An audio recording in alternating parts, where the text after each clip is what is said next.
कराची से यासीन अब्बासी की रिपोर्ट के मुताबिक शहर 22 में मौसम सरमा की तातीलात के बाद सरकारी व निजी तालीमी इदारे खुल गए, लेकिन सख्त सर्दी के बायस स्कूलों में तलबा की हाजिरी मामूल से कम रही।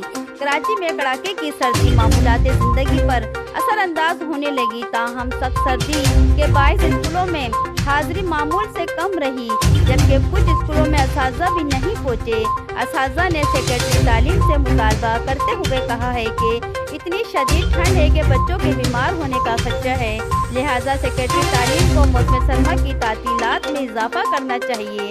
दूसरी जानिब हैदराबाद में भी मौसम सरमा की सरकारी तातीलात खत्म होने के बाद सरकारी व निजी तालीमी इदारों में तालिब इल्म नहीं पहुँचे। सरकारी तालीमी इदारों में असातिज़ा तो मौजूद हैं, लेकिन तालिब इल्म गैर हाजिर रहे। कई निजी तालीमी इदारों में सर्दी के बायस अज खुद तातीलात में इजाफा कर दिया।